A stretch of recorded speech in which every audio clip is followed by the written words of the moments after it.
Pessoal, bom dia a todos. Então, nós vamos dar início esse ano, mais uma reunião de temas relevantes na prática clínica. E, para quem eu ainda não encontrei, um bom 2018. E também, para animar, o professor Berenice colocou aqui umas marchinhas de carnaval. Então, o tema que vai ser abordado nessa reunião é a abordagem da sexualidade durante o atendimento clínico, então, sob a coordenação da disciplina de endocrinologia e metabologia da Faculdade de Medicina da USP.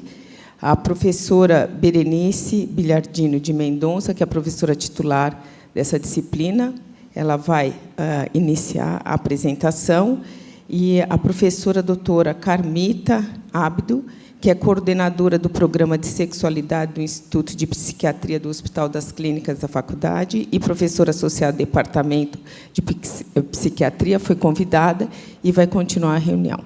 Obrigada, Berenice. Tá bom. Obrigada. Bom dia a todos. Eu tenho muito prazer de dar início às reuniões com a disciplina da endocrinologia. E eu escolhi esse tema porque é um tema que realmente, além de ser presente na vida de todos nós, é muito atual. Quando a gente vê um charge como esse, todo mundo dá uma risadinha, né? A gente fica, poxa, coisa engraçada, a gente se pensa, por que isso? Por que a gente acha graça nessa situação? E eu acho que isso mostra a nossa dificuldade de ver a diversidade, né? A diversidade nos assusta e, muitas vezes, nós não compreendemos a diversidade. Esse foi um dos motivos que eu resolvi fazer essa apresentação. Nós vamos dividir a apresentação em duas partes. Eu vou fazer algumas classificações e conceitos bem rápido na área, principalmente de desenvolvimento sexual, e depois a professora Carmita vai nos dar a apresentação dela de como abordar a sexualidade do paciente. Então, eu vou abordar o desenvolvimento sexual padrão, o desenvolvimento gonadal, cromossômico dos genitais internos e externos, os distúrbios do desenvolvimento sexual e o desenvolvimento psicossexual padrão e suas variantes. Então, o desenvolvimento sexual é um processo dinâmico regulado por genes e hormônios, resultando no desenvolvimento dos órgãos sexuais internos e externos. E o desenvolvimento psicossocial, ele ocorre após a diferenciação dos ovários ou testículos com a diferenciação sexual do cérebro, num período que ainda nos seres humanos é desconhecido. A gente não sabe ainda qual é o período do período fetal que o nosso desenvolvimento psicossexual realmente se estabelece. A primeira etapa do desenvolvimento sexual, como todos nós sabemos, é o sexo cromossômico, né? Então, quando um feto tem um cariótipo 46XX, geralmente ele resulta no indivíduo do sexo social feminino.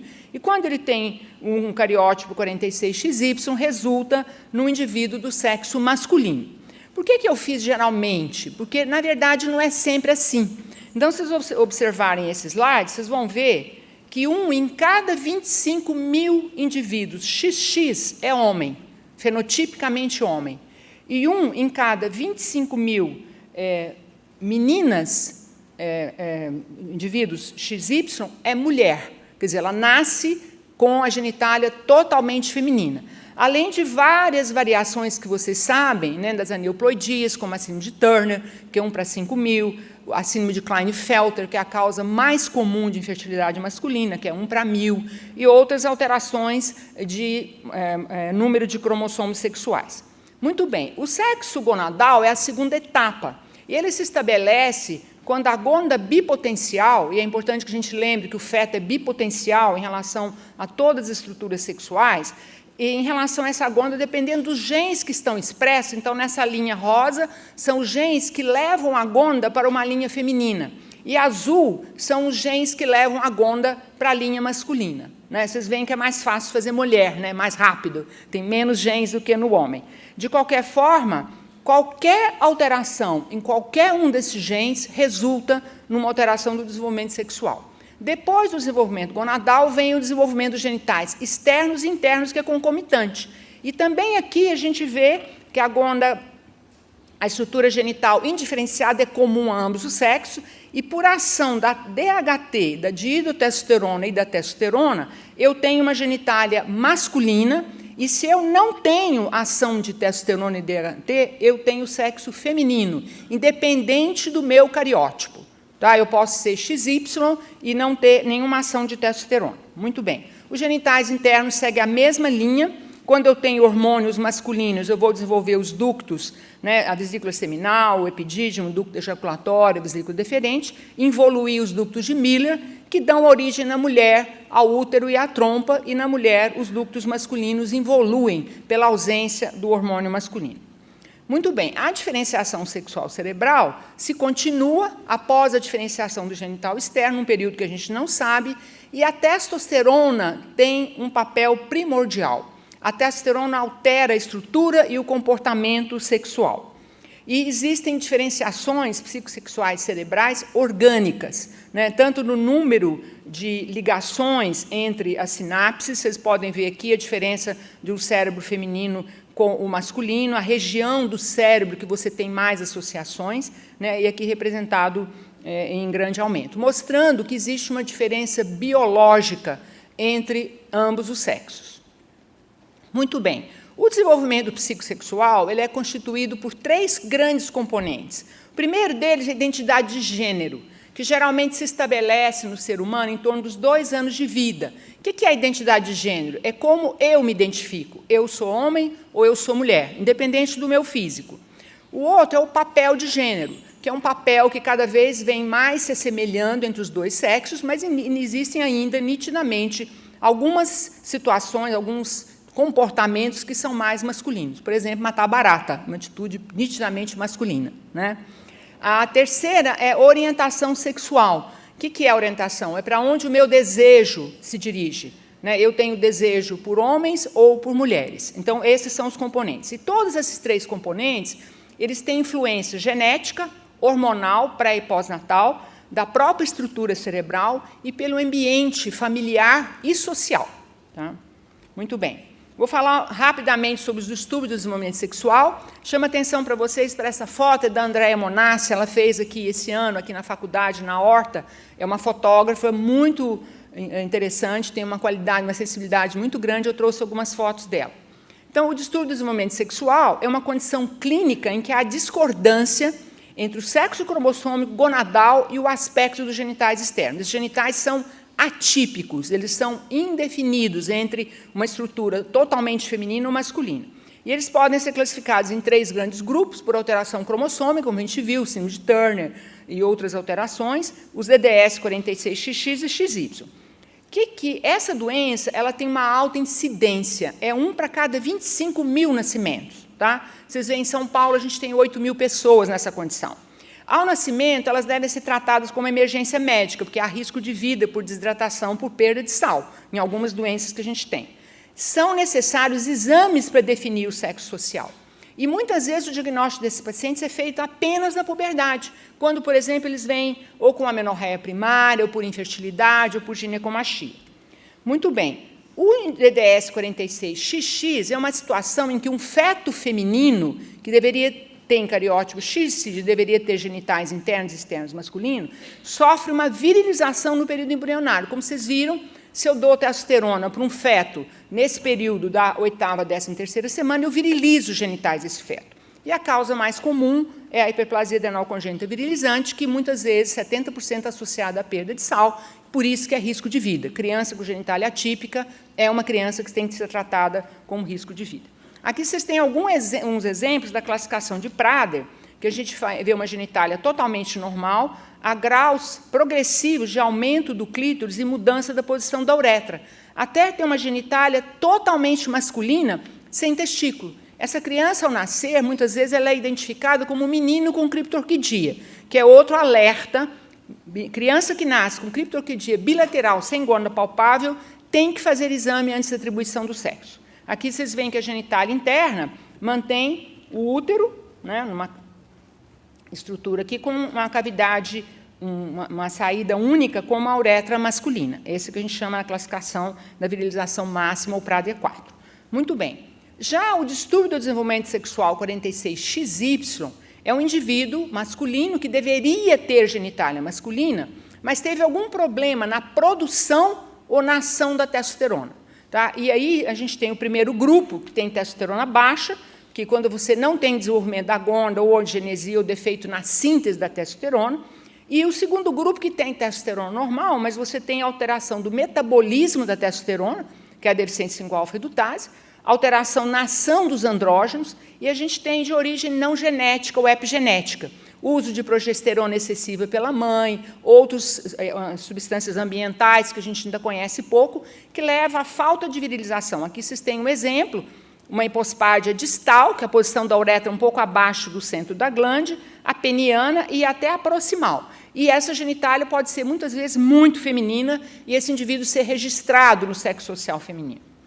Vamos falar agora, a última parte, do desenvolvimento psicossexual e a diversidade de gênero. Então, o que é isso? São indivíduos nascidos com órgãos sexuais típicos que têm uma variação do comportamento sexual padrão. Então, nós temos 3 grandes grupos, os transgêneros, a transexualidade e a travestilidade. O transgênero é um termo geral que engloba a transexualidade, a travestilidade e outras diversidades de gênero não consideradas patológicas. Por exemplo, a pedofilia não está incluída aqui, a necrofilia, são só variantes, né, da atividade sexual não patológicas. A transexualidade, que atualmente é chamada de disforia de gênero, disforia significa sofrimento. É uma situação em que o gênero causa sofrimento ao indivíduo. É uma situação que o indivíduo apresenta um desconforto persistente com o sexo do nascimento e uma inadequação no papel social desse gênero. E a travestilidade é uma situação que só os homens XY apresentam, que o indivíduo, o homem, se veste com roupas e acessórios femininos porque ele tem um prazer emocional ou sexual fazendo isso. Embora os travestis gostem de se fantasiar e se comportar como mulheres, eles não se consideram mulheres, eles são homens que têm esse desejo de se travestir como mulheres.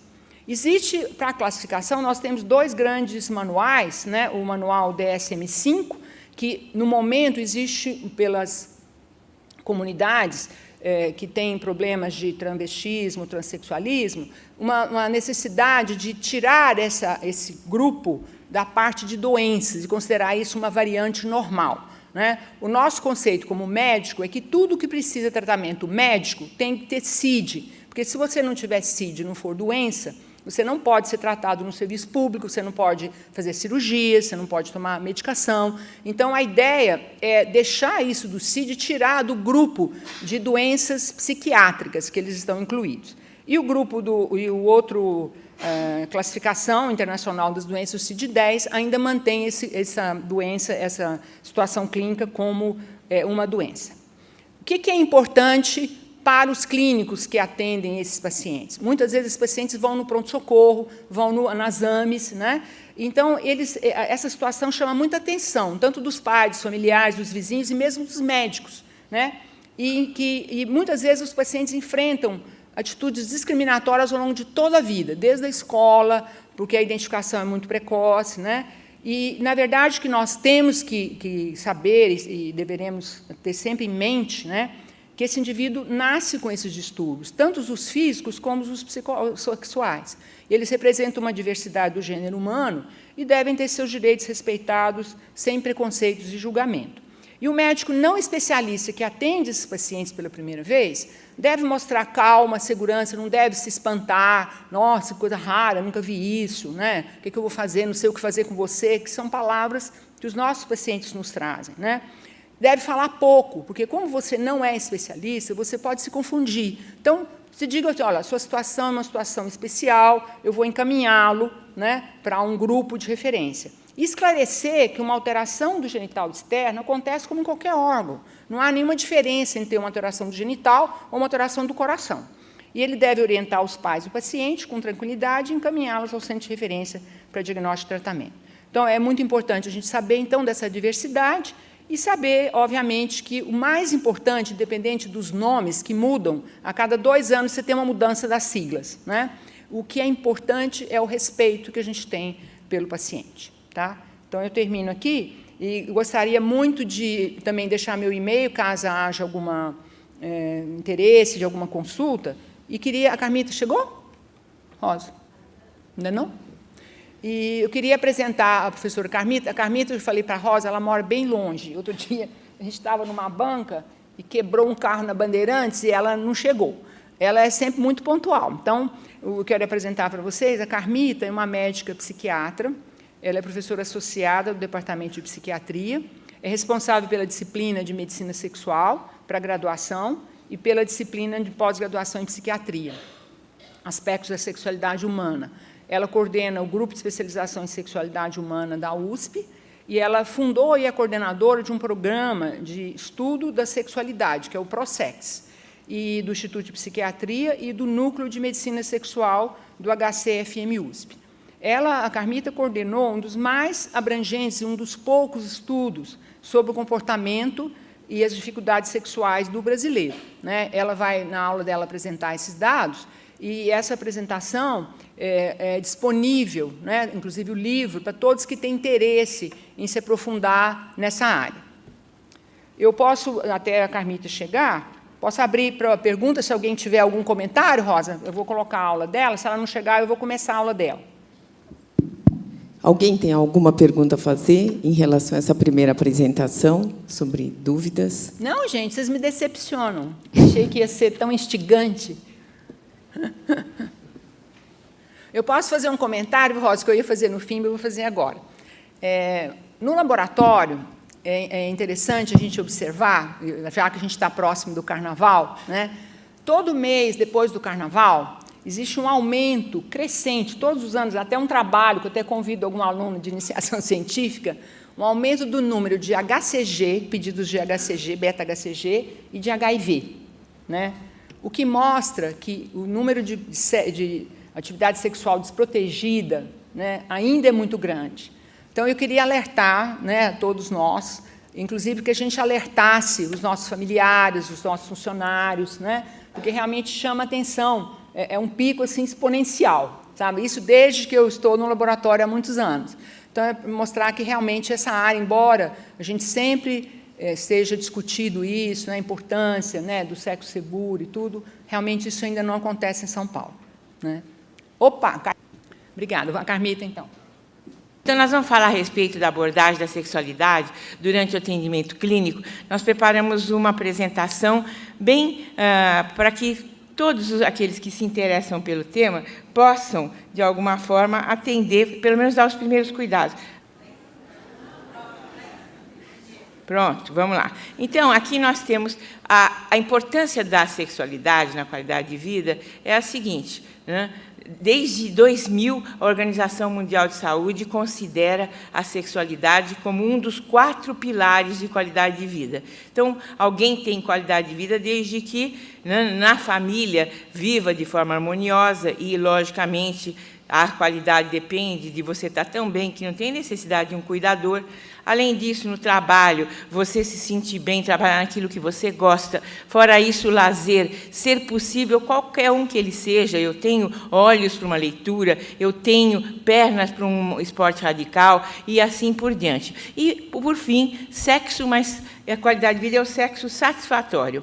E aqui, então, nos anos 60 e anos 70, Master Johnson, Kaplan, propuseram um gráfico que significasse, que simbolizasse a atividade sexual, e esse é ainda aquele que normatiza a classificação das disfunções sexuais até os dias de hoje. Então, esse gráfico coloca que o sexo começa com o desejo brota do cérebro espontaneamente. Vocês estão aqui ouvindo falar de sexo, de repente começam a pensar, né, no tema, embora não exista nenhum estímulo para os órgãos do sentido, mas também pode brotar porque esse estímulo foi produzido por uma visão de alguém atraente, um perfume que te remete a uma situação interessante, sexual, ou alguma comida, ou um toque que se recebe na pele. Aí esse estímulo é levado até o cérebro e daí inicia-se a segunda fase, desde que as condições permitam, que é a excitação. A fase de excitação,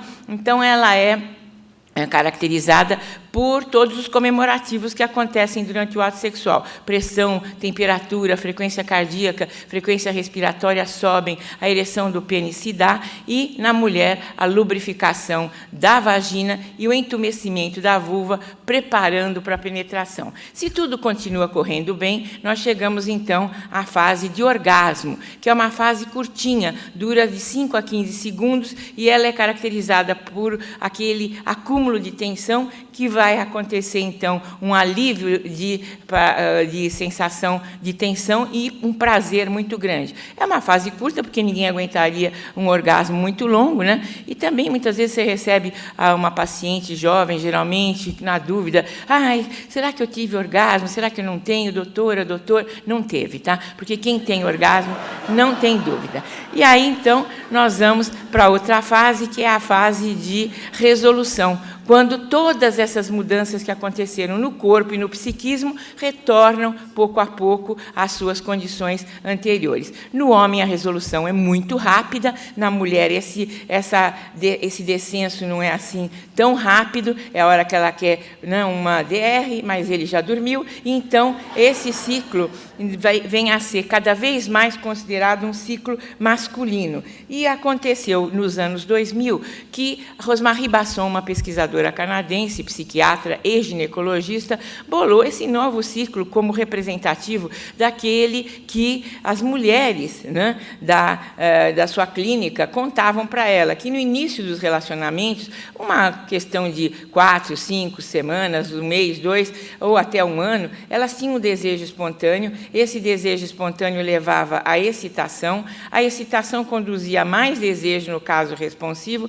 e, por fim, então, a satisfação emocional ou física, que não necessariamente é orgástica, a mulher pode se satisfazer sem atingir o orgasmo, importa muito o nível da intimidade emocional para ela, ela pode ficar neutra ao longo do ato, isso não significa disfuncionalidade, essa neutralidade tem a ver com uma distração que é muito comum da mulher ao longo do ato, como a sua genitália não apresenta nenhuma mudança externamente, visível pelo menos, né? Então, ela por vezes se distrai, o bebê chorou no quarto ao lado, a lubrificação para de ser produzida e ela perde a excitação, mas logo em seguida ela retoma, porque o bebê parou de chorar, ela lembra de uma conta que ela não pagou, novamente ela volta a ficar neutra. Então, ao longo de um único ato sexual, essa neutralidade feminina pode acontecer de forma fisiológica várias vezes. Aí, desde que estimulada e voltando a repetir esse ciclo, ela é considerada uma mulher que não apresenta disfunção sexual.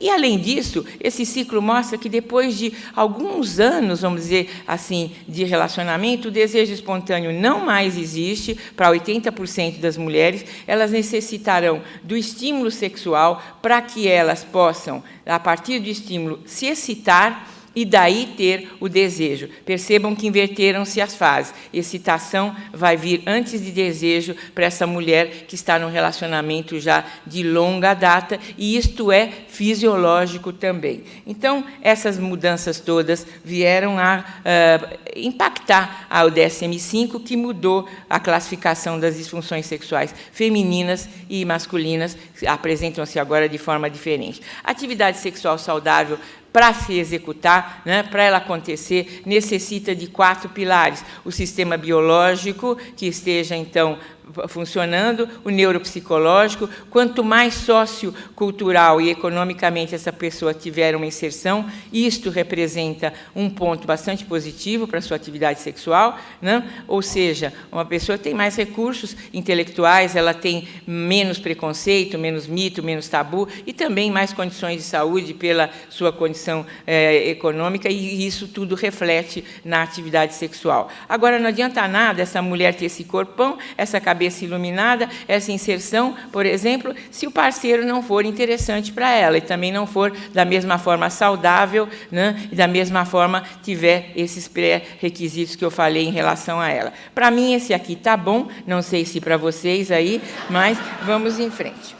Bom, então, continuando, o que a gente percebe é que o modelo dinâmico de resposta sexual vai, sem dúvida, necessitar de 3 grandes elementos estarem sendo estudados: os endocrinológicos, os neurológicos e, claro, os psicossociais. E aí, claro que a gente tem um gráfico mostrando de uma forma bastante contundente, que vários elementos, né, vão funcionar de forma ora positiva, ora negativa, e alguns absolutamente não têm condição de ajudar, mas sim interferem com o controle dos impulsos sexuais, e tudo isso, se acontecer de forma equilibrada, vai garantir essa cascata desejo, excitação, orgasmo, mas havendo algum bloqueio ou algum elemento acontecendo de forma mais acentuada do que seria o esperado, desejável, pode levar a um bloqueio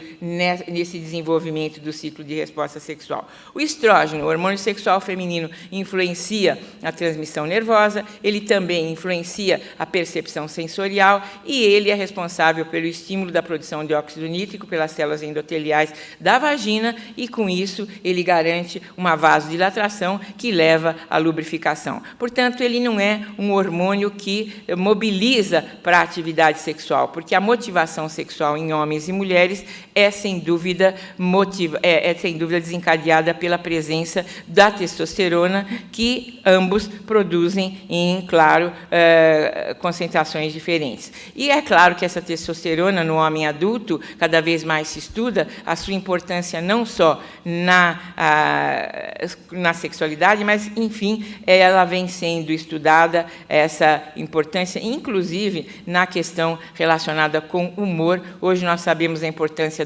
do déficit estrogênico no desencadeamento de quadros de depressão, e cada vez mais se estuda a importância dessa testosterona para o homem que envelhece, também no prejuízo ao seu humor. De forma sucinta, nós temos aqui que, em termos de neurotransmissores, 3 grandes se destacam na questão tanto de regulação de humor, cognição, comportamento e da atividade sexual. É do equilíbrio deles que nós vamos ter uma atividade bastante adequada, ou, quando sobra a serotonina, o impulso é bastante controlado e a sexualidade perde em apetite, em agressão, e, quando nós temos a dopamina em excesso, pelo contrário, a pulsão sexual se dá de forma bastante exacerbada, levando a quadros de compulsão sexual, por exemplo. Bem, e aí, como nós classificamos alguém como disfuncional?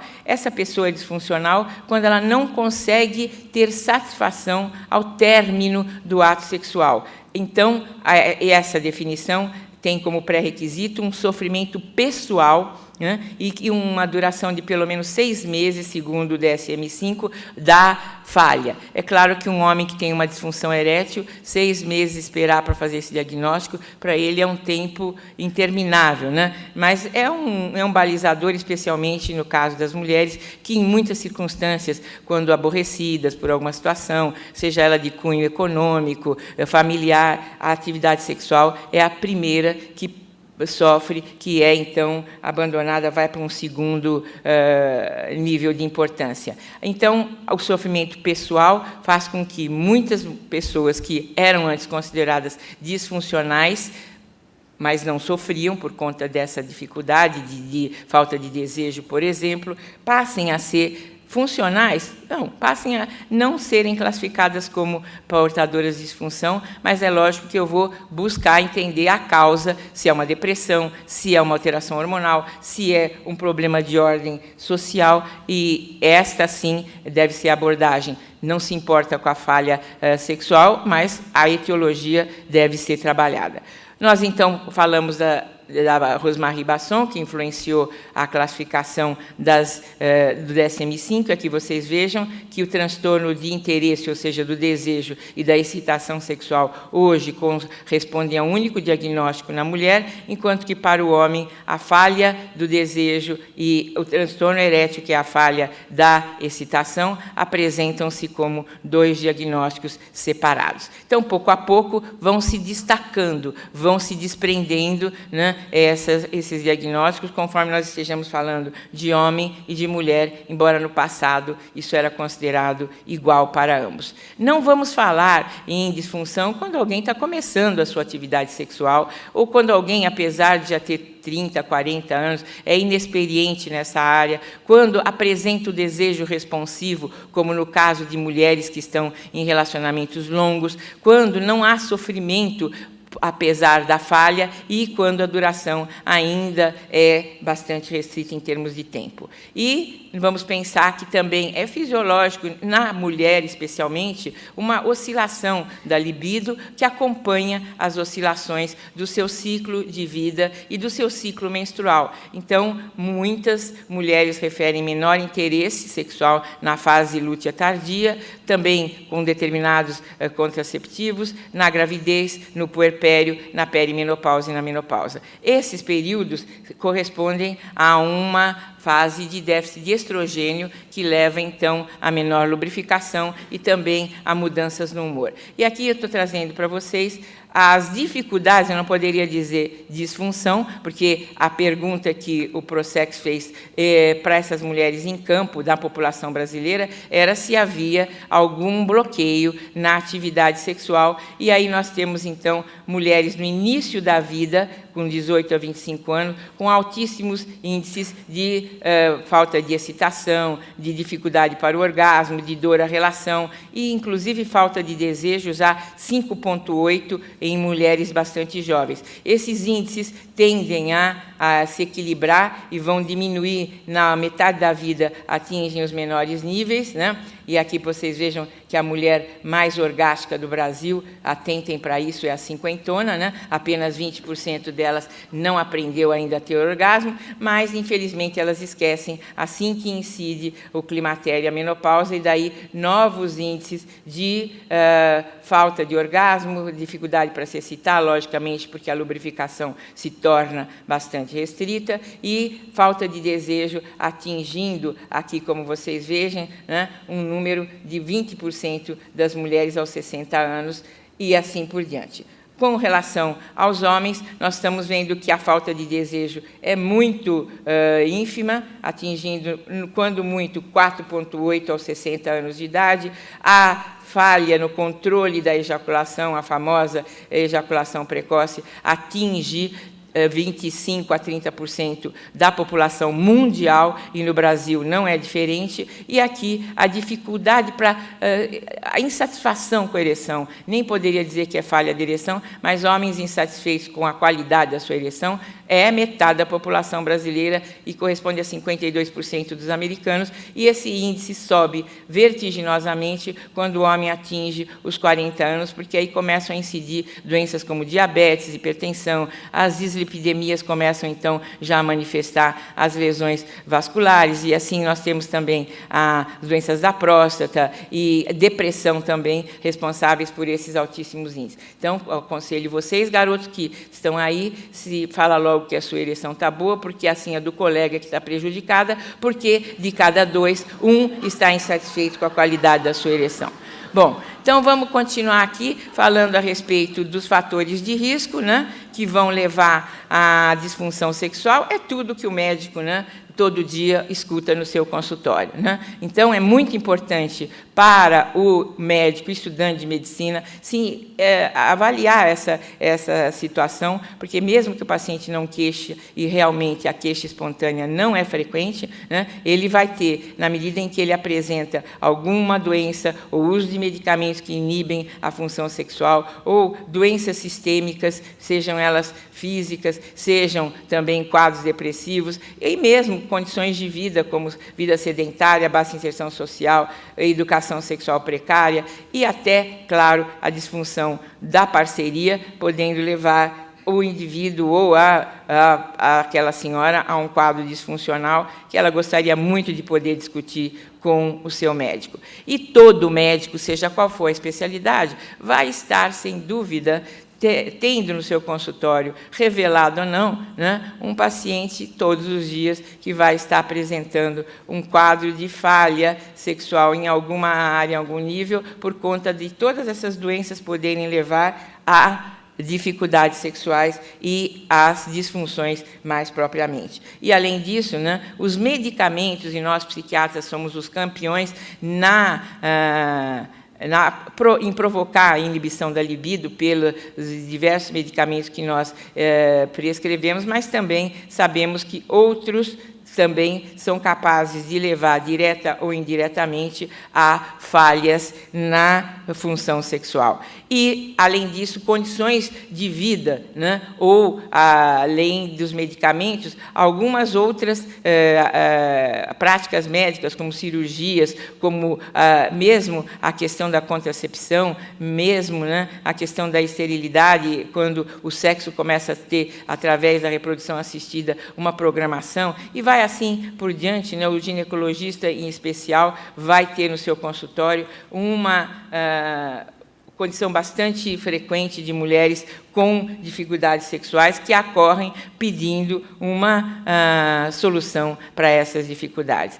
Como é que nós vamos investigar essa falha? Nessa avaliação, a queixa espontânea vai vir? Para vocês terem ideia, os trabalhos falam que essa queixa espontânea é da ordem de não mais do que 15% dos pacientes que esperam que a investigação médica seja feita. Mas se eu começar essa história, né, não vai acabar nunca mais, né? Se eu der brecha para uma mulher falar da sua vida sexual, ela vai ficar horas falando e a consulta tem que seguir, e eu não estou interessado em tratar essa mulher. Talvez não em tratar a dificuldade sexual, mas sim, com certeza, a etiologia, aquilo que levou a essa dificuldade. Então, como está a sua vida sexual? É uma pergunta que abre a oportunidade para aquela pessoa que desejaria falar sobre isso. Os homens raramente são tão prolixos nesse assunto, a investigação acaba sendo, por vezes, quando não espontânea, mais difícil. E, claro que essa avaliação sexual é bastante precária no nosso meio, pelo constrangimento de parte a parte, médicos e pacientes, pelo desconhecimento do médico sobre esta área, ou até falta de tempo, ou não valorização, porque eu não vou cuidar de sexo, mas você poderia estar cuidando do que causou a dificuldade sexual, que tem a ver com o clínico, tem a ver com qualquer especialidade, e, claro, também o preconceito, porque muitos médicos me dizem que, ao fazer perguntas sobre essa área, o paciente pode até se sentir, de alguma forma, invadido ou não gostar que a pergunta tenha sido feita. Mas isso cada vez menos tem acontecido, porque os pacientes têm sido bastante orientados pela mídia e hoje eles desejam, sim, entender por que tem essa dificuldade sexual. E essa avaliação mínima vai ter que o profissional que se interessar terá que ter um tempo para fazer uma história sexual que vai demandar uma série de perguntas, como eu estou colocando aqui. Eu não teria tempo para me delongar em cada uma delas, mas é claro que nós vamos, através dessa nossa anamnese sexual, avaliar todos esses aspectos que eu estou aí colocando.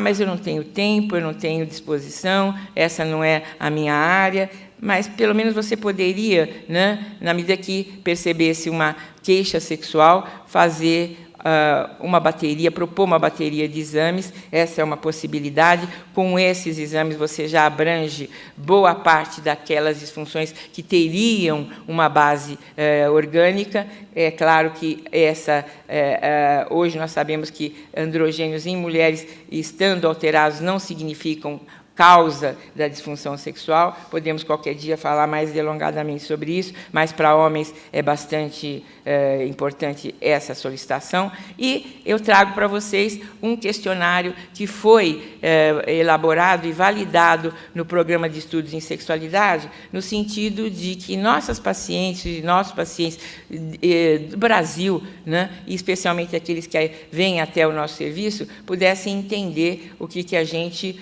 perguntava, porque os questionários americanos validados para a nossa população não eram inteligíveis para essa população. Então, nós fizemos um levantamento de 600, 700 pessoas, dependendo se homens ou mulheres, e chegamos a esse resultado, um questionário com 10 perguntas para mulheres, que se responde em 5 minutos, né? Os termos beiram o chulo, mas é exatamente para que elas pudessem entender, né, o que nós estamos perguntando, e aí nós vamos entender qual seria o bloqueio, em qual área, e como conduzir, como encaminhar para o especialista já sabendo que a dificuldade está no desejo, ou está no orgasmo, ou na excitação. E nós temos já publicado, inclusive numa revista de mais fácil acesso, além das revistas internacionais. Esse questionário foi replicado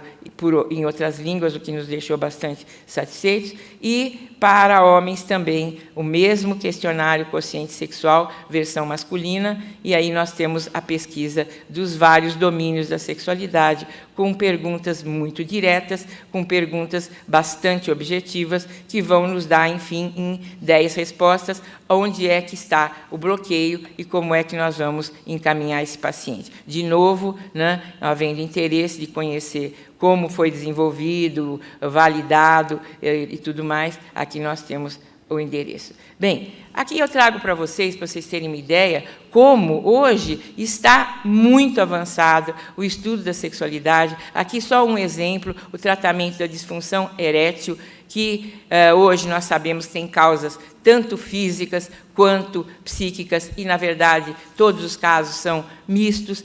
Começa físico e depois tem agregada a situação emocional do indivíduo, ou o contrário, o jovem começa a ter, por depressão, por ansiedade, estresse ou fobia, um quadro disfuncional, e, ao longo da vida, quando ele começa a apresentar as doenças como diabetes, hipertensão, as dislipidemias, doenças cardiovasculares ou doenças da próstata, ele vai ter um quadro de falha de ereção misto, né? Onde tanto o emocional quanto o físico estão somados. Numa primeira linha, nós educamos esse indivíduo, solicitamos mudança de vida, melhorar a alimentação balanceada, exercícios físicos, evitar a bebida alcoólica em excesso, evitar o fumo, não usar drogas, administrar o estresse, dormir as horas necessárias. Esse é um trabalho que a gente faz, além de também a terapia sexual, que é uma terapia dirigida, com 16 sessões, exatamente para focar na recuperação do desempenho sexual. E, quando é um caso que responde aos inibidores do PDE5, hoje no Brasil nós temos a sildenafila, a vardenafila, tadalafila, lodenafila e udenafila, cada um deles com horários, tempo de ação e forma de administração diferentes. Por exemplo, temos a tadalafila 5 mg para uso diário, podendo, então, dar um conforto àquele paciente que é disfuncional, que não vai usar a medicação hora antes do ato sexual, mas vai estar coberto todo o tempo, desde que ele queira fazer sexo, não há necessidade de correr para usar o medicamento, até a sildenafila, que é, para os casos mais graves, a mais interessante, porque é mais potente e deve ser utilizada 1 hora antes do ato sexual, tendo 3 apresentações, 25, 50 e 100 miligramas, e assim por diante. O denafila dura 10 horas, o sildenafila até 8 horas, tadalafila 20 miligramas, 36 horas, e assim por diante. Bom, isso não funciona. A lesão vasculo-nervosa é de tal ordem que os agentes orais não conseguem mais ajudar esse indivíduo. Vamos para a segunda linha, desde dispositivos de constrição a vácuo, né, que hoje no Brasil estão muito pouco utilizados, mas que existem até em sex shop, até drogas vasoativas injetáveis, que é o que mais se usa, injeções de prostaglandina, papaverina, fentolamina e, às vezes, até um trimix dessas substâncias, ou, menos usado no Brasil, embora os americanos usem muito, a alprostadil intrauretral, para casos que não respondem ao comprimido. E se nem esta condição tem, se nem essa conduta tem resposta, nós vamos para a terceira linha, que são próteses penianas, que são de vários tipos, desde aquelas maleáveis até as infláveis, que têm um depositário de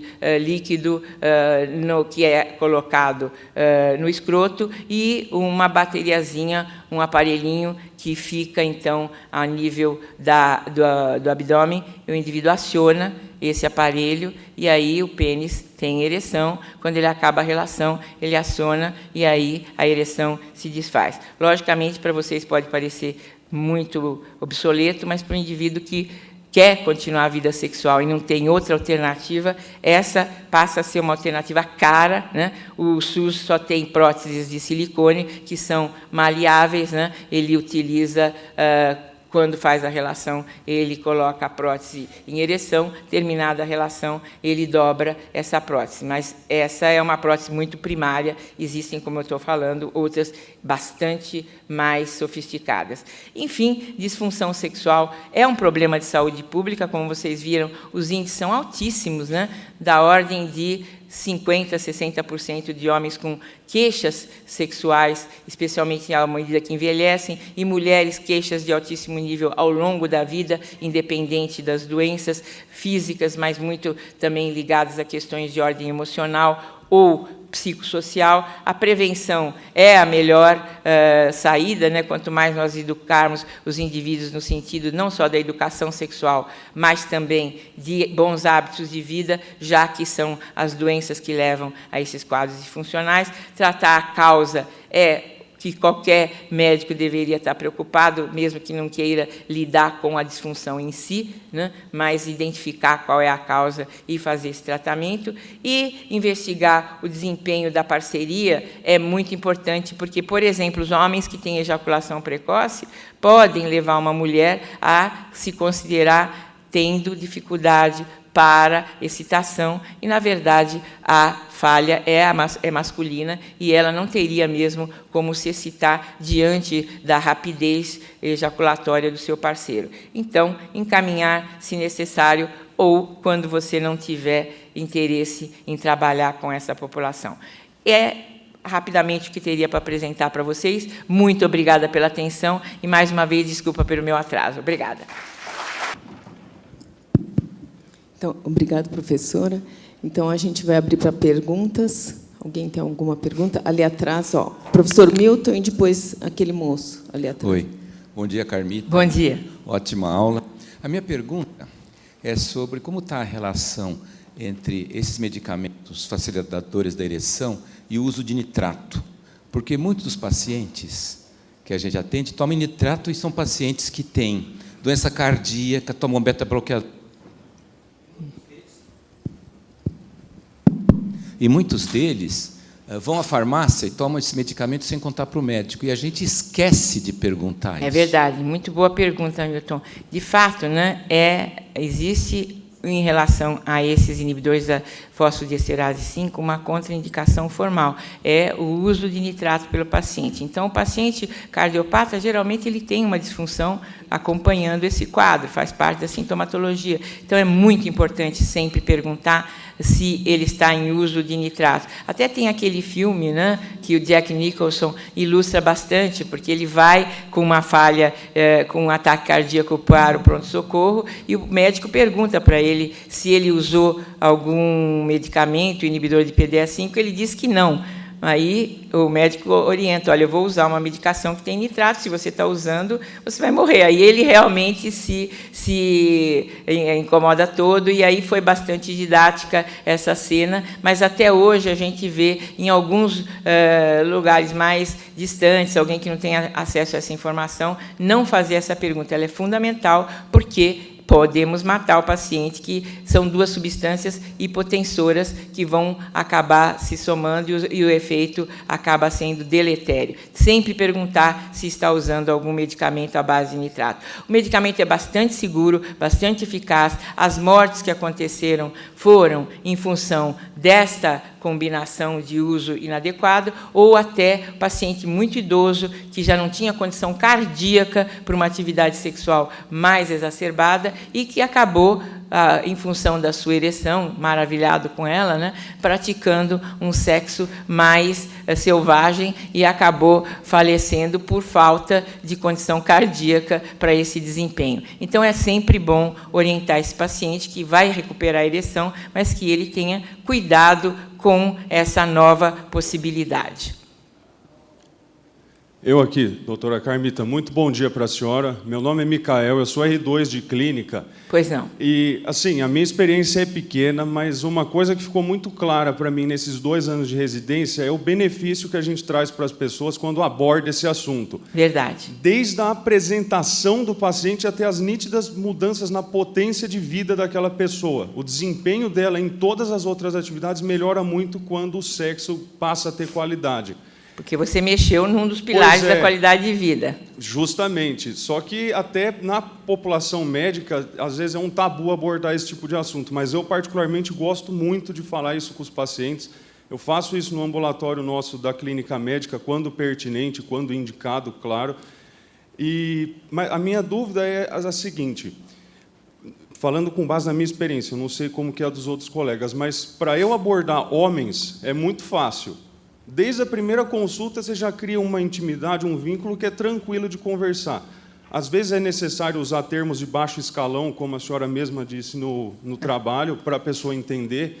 Às vezes você fala pênis ereto, a pessoa não entende o que é isso. E agora, para a mulher, existem 2 situações bastante distintas. Às vezes a conversa flui muito bem, porque ela ser abordada por um homem nesses aspectos, desde o antecedente sexual dela, como foram as primeiras vezes, e até o ato sexual, às vezes ela pode se sentir invadida. Algumas mulheres vão muito bem, outras ficam um pouco desconfortáveis, e, claro, acho justo parar e tentar reabordar isso num outro momento. Sim. Mas existe algum trabalho que mostrou uma quantidade de consultas prévias que seja segura para que aquela mulher se sinta confortável de falar sobre sexo com um médico homem? Você está falando exatamente dessa questão. Talvez com uma médica ela se sentisse mais confortável, especialmente a nossa paciente HC. Embora no consultório, uma paciente um pouco mais diferenciada não tem tanto esse bloqueio, pelo contrário, ela gostaria muito de poder falar do assunto, claro, mais confortavelmente com uma médica do que com um médico, mesmo porque tem a seguinte questão: como é que eu vou, em casa, explicar que eu conversei com um médico sobre isso e o meu parceiro vai falar: o que você abriu esse assunto? Ele vai se sentir, muitas vezes, envolvido nessa questão, de alguma forma, ou até ofendido com isso. Eu acho que é bem pertinente isso que você está dizendo, mas a saída às vezes, o questionário, né, é algo que você não está presente, que você pede para a pessoa responder, e, a partir da resposta, ela já vai entender como que você vai estar abordando o tema. Então, por vezes, a gente tem usado esse questionário para algumas das nossas pacientes que não vêm espontaneamente, mas são encaminhadas para o serviço. É uma alternativa. Mas também, é claro, temos que respeitar. Às vezes é necessário criar um vínculo, tratar o que trouxe essa mulher ao consultório e, daí, num outro momento, começar a investigação sobre a função sexual. Obrigado. Bom dia, Carmita. Aqui é Ana Cláudia. Oi, Ana Cláudia. Muito obrigada pela apresentação. Eu queria que você explorasse um pouquinho, Carmita, a ejaculação precoce. Eu observei no gráfico que 1/4 dos homens tem essa queixa, e ela é predominante, inclusive, no início da vida sexual, Verdade. entre 18 e 25 anos. E a gente vê que ela se mantém estável, sim, ao longo da vida. Qual seria a abordagem hoje terapêutica, a proposta que pode ser feita, já que a base hormonal aparentemente não se relaciona? Então, nós temos, sim, 1/4 a 1/3 da população masculina mundial portadora da ejaculação precoce, que significa, em termos de estudo clínico, que ele não consegue manter o controle por 1 minuto depois da penetração. Esse 1 minuto é para efeito de estudo clínico, mas, para você ter uma ideia da mediana de ejaculação dos homens na população, ela está em 5,4 minutos após a penetração. Essa é a mediana. Então, como é que o homem vai buscar tratamento? Ele considera, às vezes, tendo até mais controle do que 5,4, ele considera que ele está com falha de controle. Acho que a primeira coisa é identificar, se não é uma ideia, falha, às vezes é a dificuldade de excitação da parceira, mas vamos imaginar que seja mesmo um quadro de ejaculação precoce. 3/4 desses quadros são de ordem primária, ou seja, desde o início da vida, e 1/4 é secundária, acontece após algum episódio negativo, seja ele de ordem física, emocional, enfim. Mas esses 3/4 são responsáveis por esse número que você vê que é linear. E hoje as pesquisas se encaminham no sentido de identificar uma causa genética muito ligada a metabolismo de neurotransmissores. Então, provavelmente, seria, e por isso é tratado com o inibidor da recaptação da serotonina, essa serotonina inibida diminui o nível de ansiedade e de exacerbação da libido. Então, nós administramos, não na mesma dose que para a depressão, mas administramos, por exemplo, a paroxetina, 10 miligramas diárias, é suficiente para controlar boa parte dessa população, que passa a ter um controle, e aí trabalhamos em terapia para que ele passe a identificar como é esse controle e passe ele a exercer esse controle por si próprio. Claro que na urgência ejaculatória que ele vive, ele jamais vai identificar como desenvolver esse controle. Mais uma vez, tendo esse controle feito pela medicação, nós passamos a trabalhá-lo para que ele adquira. Agora, aquele que teve uma ejaculação precipitada depois de um evento negativo, aí sim as causas emocionais são trabalhadas e, mesmo assim, nós medicamos com essa medicação, a paroxetina. Inclusive, não posso dizer aqui o nome comercial, mas tem um nome até de um laboratório brasileiro bem próprio. É um efeito colateral, é off-label. Nós temos uma única medicação label, nesse caso, que é a dapoxetina, que no Brasil não está sendo produzida. Ela não é tão eficiente quanto a paroxetina, mas ela tem a vantagem de ser usada sob demanda, ou seja, 2 horas antes da relação, o homem toma e consegue ter controle sobre a sua ejaculação. Não há necessidade de usar de forma contínua, porque a paroxetina deve ser usada de forma contínua. Mas a gente sabe que os efeitos do uso contínuo são mais interessantes, porque o próprio psiquismo dele é todo acelerado, e nós, então, vamos favorecer de forma mais ampla esse indivíduo. Então, por isso, acreditamos que, no Brasil, ela não veio, a dapoxetina, porque não bateu a paroxetina na Europa, nem no México, onde ela é industrializada, embora ela tenha sido aprovada pela Anvisa no Brasil. Então, sugiro que a paroxetina seja utilizada, mas esse citalopram, sertralina, dependendo do grau de falta de controle, vários desses inibidores, com diferentes ações sobre inibição da libido, podem ser utilizados. Então, queria agradecer à professora Carmita, à professora Berenice. A professora Berenice quer falar um pouquinho e depois encerrar. Então, obrigada, viu? Foi excelente, Carmita. Eu queria responder um pouco o comentário do colega sobre o número de consultas, né, para você abordar a sexualidade. Na verdade, a relação com o paciente não é pessoal, né? Ela é uma relação técnica. E o que a gente faz, às vezes, como a gente tem já uma certa inibição de chegar nesse assunto, você, às vezes, faz essa pergunta de forma diferente do que você faz de qualquer outro aparelho. Então, se você for, por exemplo, e é comum, quando a gente vê as nossas histórias, a parte sexual sempre está pulada. Raramente você vê escrito no prontuário sobre a sexualidade do paciente. Você vê todos os aparelhos, mas a gente pula. Então, eu acho que essa pergunta, alguma queixa sexual, tem algum problema sexual, é uma pergunta simples. Se houver uma queixa importante, a paciente, às vezes, não vai te falar na primeira consulta, mas, na segunda, ela volta a abordar. E eu acho que outro problema que a gente tem, principalmente quando você tem um homem ou uma mulher, entre paciente e médico, é a história do assédio, né, que atualmente todo mundo tem muito medo, né? Eu vou causar um assédio, a pessoa vai me culpar, sabe, vai me processar. Então, essas coisas a gente está vivendo uma fase difícil, né, que a gente tem que se conscientizar, se proteger, por exemplo, jamais examinar os genitais no paciente sem a presença de um auxiliar ou de algum familiar, né, o marido, se é criança, os pais. Mas isso é importante. E eu acho que a gente tem que aprender a fazer isso, como a gente faz com o resto da semiologia. né? Queria, então, agradecer muito a Carmita, eu acho que foi muito útil. Obrigada. Eu acho esse questionário um questionário que a gente pode usar, né, como ela falou, enquanto o paciente está na sala de espera, né, você pode usar. Quem quiser responder, olha, isso aqui é uma avaliação, né, que é uma coisa mais pessoal, então está escrito, não é identificada, e eu acho que a gente tem que realmente estender esse assunto, porque é muita gente que sofre com esse problema. Muito obrigada. Bom carnaval, cuidado.